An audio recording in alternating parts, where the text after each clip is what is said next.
जी है। जी मैं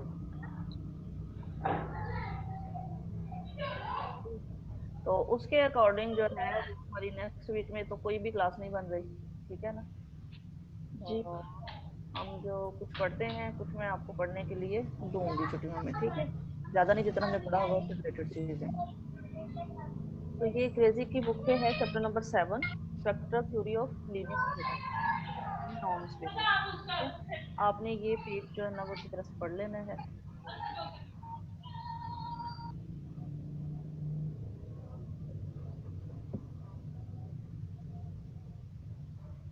पेज 363 से स्टार्ट हो रहा है चैप्टर,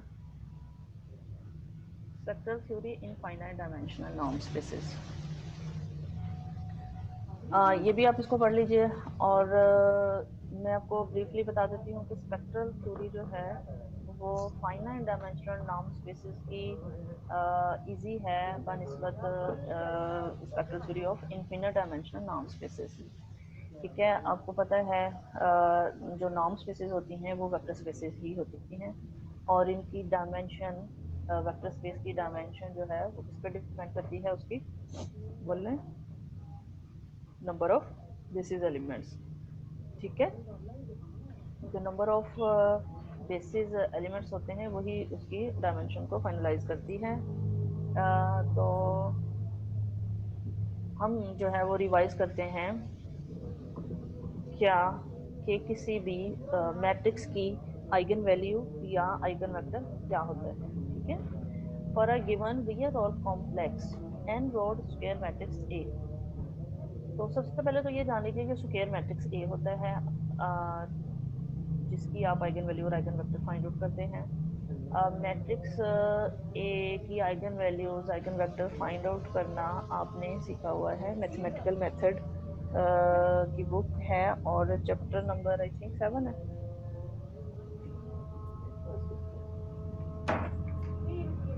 बहरहाल इसका चैप्टर जो है वो आप देख लीजिएगा कौन सा बनता है। ठीक है। और मुझे पूरी उम्मीद है आप लोगों ने यकीनन ये जो है वो पढ़ा भी होगा। ठीक है। Eigen values eigen vector find out करना सीखे होंगे। और कैसे करते हैं, ये जो क्वेश्चन नंबर 1 गिवन है ना, A x is equal to lambda x. ठीक है। A x is equal to lambda x, इस इक्वेशन को सॉल्व करते हैं। कैसे सॉल्व करते हैं, किसी को है आइडिया, याद है किसी को? मैम एक तो डेरिवेटिव के जरिए करते थे ना, आइगन वैल्यू निकालते थे। डेरिवेटिव का जरिए? मेरे ख्याल डिटर्मिनेंट के जरिए था। मैम मैट्रिक्स की इधर वैल्यू पुट कर लेते हैं, मैम अगर आपकी ए आवाज में नहीं ठीक है। जो जी जी। ठीक है। मैट्रिक्स जो भी है उसकी एंट्रीज आ जाती हैं। इसमें अननोन क्या है, एक्स है, और और लैम्डा अननोन की क्या है, जगह मैम लैम्डा है। इसको कुछ आई थिंक इस तरह से करते हैं, A x minus lambda x is equal to 0 कर लेते हैं पहले। ठीक है। दोनों में से एक्स कॉमन आ जाता है तो A minus lambda into x is equal to 0 हो जाएगा।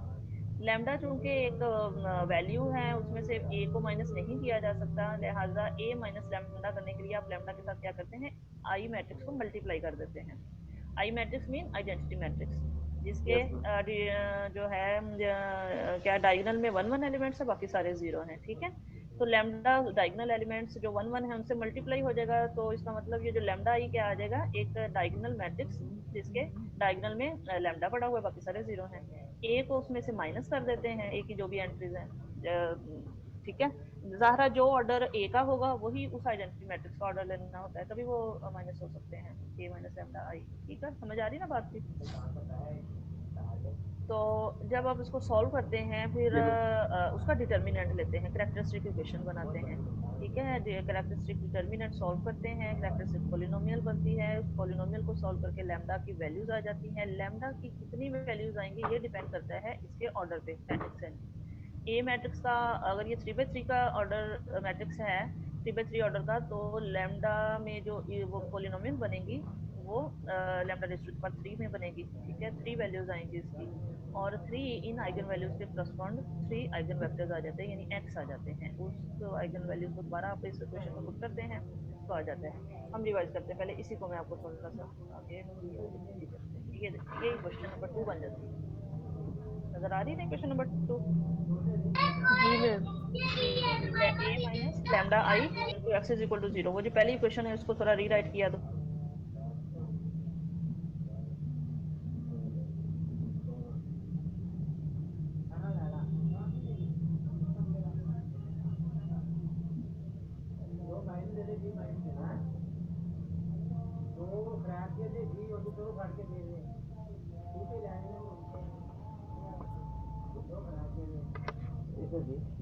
जो पर करार दे दो बाहर पे दो बाहर पे दो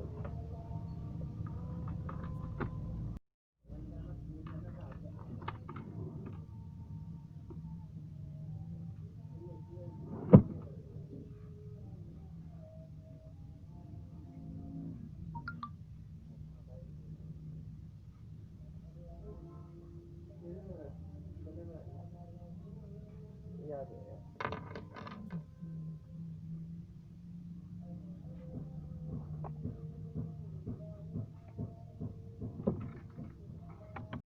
कि जो ऑर्डर कितना हो 2/1 हो, ठीक है। तो इसका ऑर्डर लेते हैं 2/1 का, और फिर एक कॉलम वेक्टर होता है यानी जिसकी 2 रोज और 1 कॉलम होगा। उस 2 रोज 1 कॉलम का मतलब कि उसकी जो है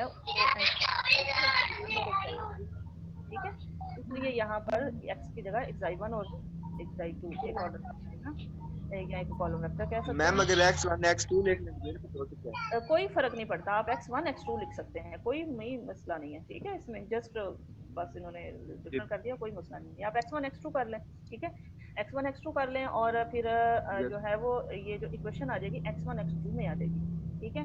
और आपने देखा ये दोनों डिफरेंट नहीं बन रही, सेम इनको बन ऐड रही कर है। लेंगे मैम तो कैसे हो सकता जी है। बोलिए। इनको मैम ऐड करने से भी हल हो सकते हैं, दोनों को ऐड कर। किन दोनों को करें? ये जो मैम इक्वेशंस आई हैं जो आप कह रहे हैं कि इनको सॉल्व करें, एक में से वैल्यू लेकर दूसरे में पुट कर दें, तो अगर इनको ऐड करें हम फिर भी तो हो सकता है। कर लें, ऐड करें तो कुछ भी नहीं बचता ना। देखें आप दोनों को मैम क्वेश्चन जीरो बचता है। नहीं नहीं कुछ भी नहीं आता। देखें xi1 से कैंसिल हो जाएगा, xi2 से ऐड जी करें तो, मैम। ठीक है। मैम ये इक्वेशन ऊपर वाले से नीचे वाली नहीं बनाएगी, माइनस को कॉमन लेके। जी जी मैम जो नीचे इक्वेशन लिखी है xi1 माइनस 4 xi2, ये तो जी ऊपर वाली से बनाई है उन्होंने। ये ऊपर वाली से बनी है, लेकिन ये एक्चुअली इससे बनी है। अगर आप इसको देखिएगा 6 को ना, ये वाला जो 6 λ1 इज इक्वल टू 6 को इस इक्वेशन में पुट करें, ठीक है। तो ठीक है ये बनी है, ये एक से नहीं बनी। आप इसको देखेंगे ना, जब इसमें पुटिंग करेंगे फिर इसको सॉल्व करेंगे तो ये दो आई हैं इक्वेशन, ठीक है, बारी बारी। फिर इसी तरह से lambda is equal to 1 put करने से उसी इक्वेशन में ये दो इक्वेशन बनी है, ठीक है। अब हर दफा ये ऐसा नहीं होता ये सेम आ जाए, ये एक स्पेशल केस था जिसमें ये भी दोनों सेम हो गई हैं, ये भी दोनों सेम हो गई हैं, यानी दोनों आइगन वैल्यूज के करस्पॉन्ड जो इक्वेशंस बन रही हैं वो डिफरेंट नहीं बन रही, वो एक ही बन रही है।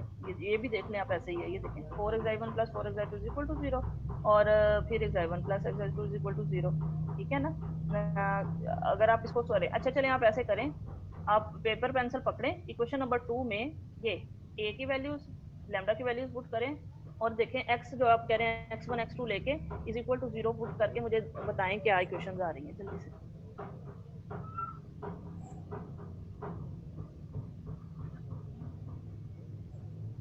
मैंने स्क्रीन शेयर करवा के ना आपसे, अब वो देखना भी है क्या फाइंड आउट किया आपने।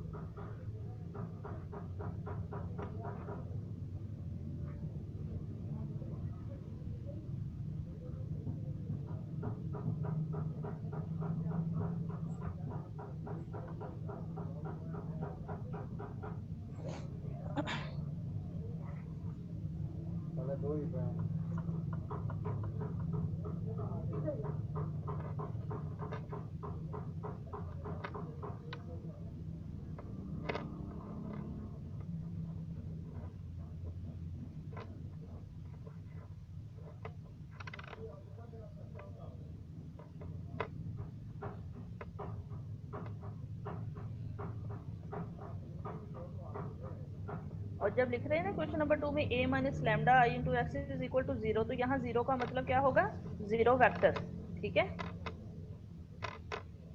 ऐसा 0 वेक्टर जिसका ऑर्डर क्या होगा 2/1 होगा।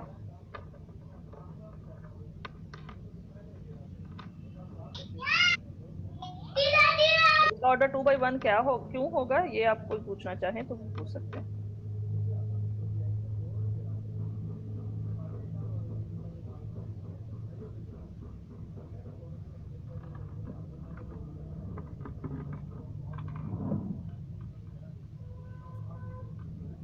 मैम दोनों वैल्यूज के लिए करना है ये अभी 6 के लिए करें ना, फिर मुझे के बताएं लिए क्या इक्वेशंस बनी। एक लैम्डा इक्वेशन बनी कि दो बनी? और अगर दो बनी है क्या वो डिफरेंट बनी है या सेम बनी? मैम दो बन जी मैम सेम सेम है ना, बनी वही बन रही है ना जो मैंने आपको दिखाई है स्क्रीन पे। जी मैम बेटा ये जिधर शोर हो रहा है आप अपना इसको म्यूट कर लेना, जिधर भी कुछ शोर शराबे वाला काम हो रहा है।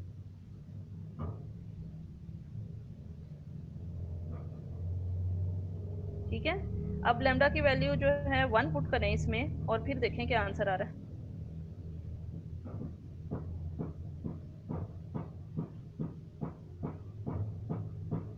क्या इक्वेशन बन रही है ये?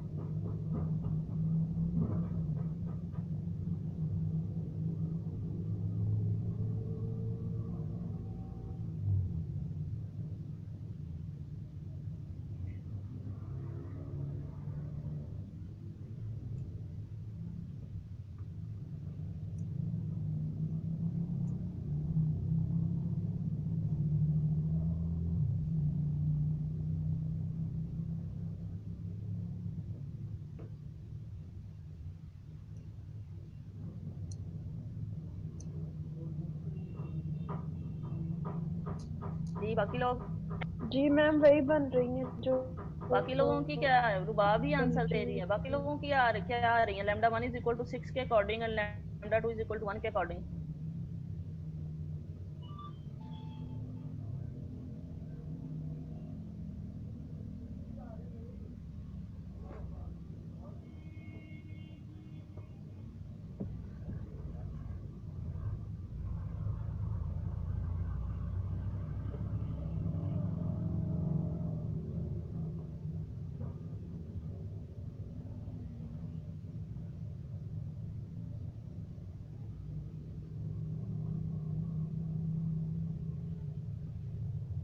जी कोई आंसर नहीं आ रहा?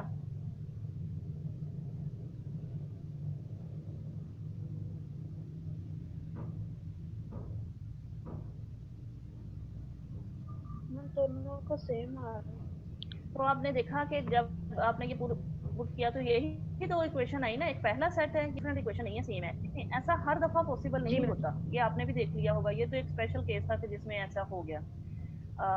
तो हर दफा जरूरी नहीं है ऐसा ही हो। अब देखें अगर ये दो डिफरेंट नहीं है, सपोज ये वाली जो है, तो आपने इसको फिर कैसे सॉल्व करना होता है? आपको एक को दूसरे की फॉर्म में लिखते हैं ना। मसलन आप पहले एक इक्वेशन है, आप इसको कैसे सॉल्व करेंगे? जी ma'am lambda xi 1 is equal to 4 xi 2, ऐसा ही हो जाएगा ना। जी मैम तो इसका जी एक मैम सोल्यूशन तो ये होगा कि आप xi2 की कोई ना कोई वैल्यू देते जाएं तो आपको xi1 की वैल्यूज आती जाएंगी। तो ये क्या एक सोल्यूशन होगा? नहीं, इस तरह के इन्फिनिट मैनी सोल्यूशन होंगे। ठीक है, मसलन xi1 is equal to 4 xi2, xi2 की वैल्यू अगर आप 1 ले लेते हैं तो xi1 आ जाता है 4, xi2 1/2 ले लेते हैं तो xi2 1/2 ले लेते हैं तो xi1 क्या आ जाएगा? 2 आ जाएगा, and so on.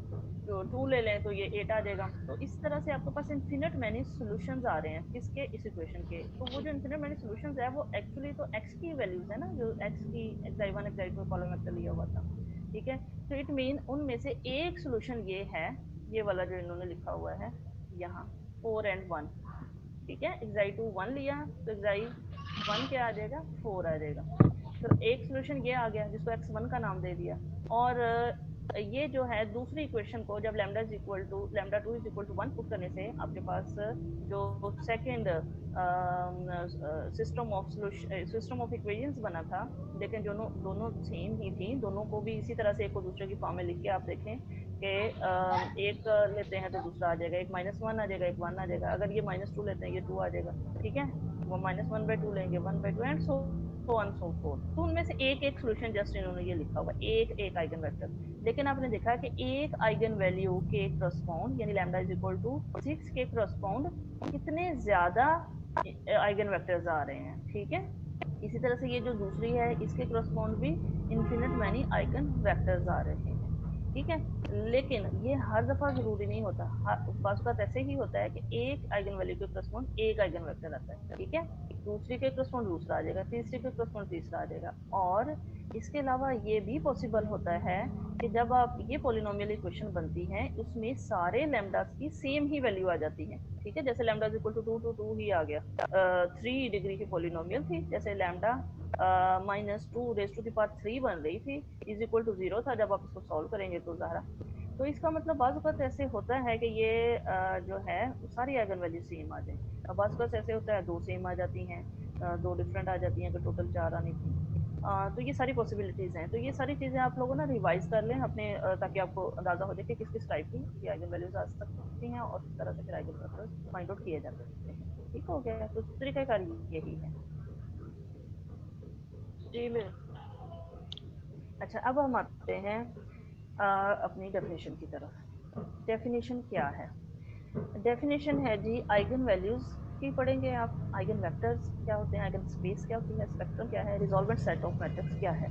N eigen value of a square matrix A is a number lambda such that equation number 1, ये जो lambda x is equal to A x is equal to lambda X has a solution which is not equal to 0। ठीक है।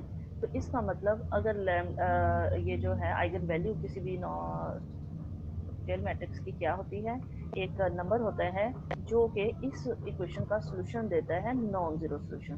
तो ये जो non zero solution है x which is not equal to 0, this is called eigen vector of matrix A and this value lambda is called eigen value of A. ठीक है। तो पहले नंबर पर तो ये हुआ कि ये जो आइगन वेक्टर्स हैं ये नॉन जीरो होते हैं, ये जान लीजिए। This x is called an eigenvector of A corresponding to that eigenvalue lambda. ठीक है। This x is called an eigenvector of A corresponding to that eigenvalue lambda.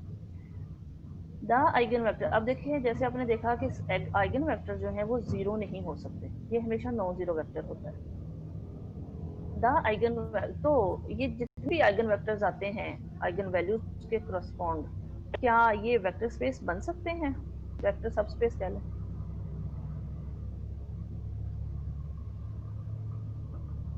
Vector space बनने के लिए उसमें आइडेंटिटी जो होनी जरूरी होती है ना, एडिटिव आइडेंटिटी 0। जी मैम। समझ आ रही बात की? देखें ये जो आइगन वेक्टर्स होते हैं, ये x जो स्मॉल x है, ये असल में तो उसी वेक्टर स्पेस को बिलोंग कर रहे होते हैं ना, x में x को। ठीक है। तो the eigen vectors corresponding to that eigenvalue lambda and the zero vector form a vector subspace of x which is called eigenspace of A corresponding to that eigenvalue lambda। यानी एक eigen value के correspond जो eigen vectors आ रहे हैं वो vector सब space उस वक्त बनेंगे अगर आप उसमें जीरो वेक्टर भी ऐड कर दें। मतलब फॉर एग्जांपल देखें, जैसे अभी आपने देखा eigen value lambda 1 is equal to 6 के करस्पॉन्ड ये आपके पास आइगन वेक्टर्स आ रहे थे ना, एक तो x1 आ गया 4 1, एक और आ जाएगा क्या 8 2। ठीक है। इस तरह से बेशुमार आते जाएंगे ना ये सारे, लेकिन हैं क्या नॉन जीरो हैं।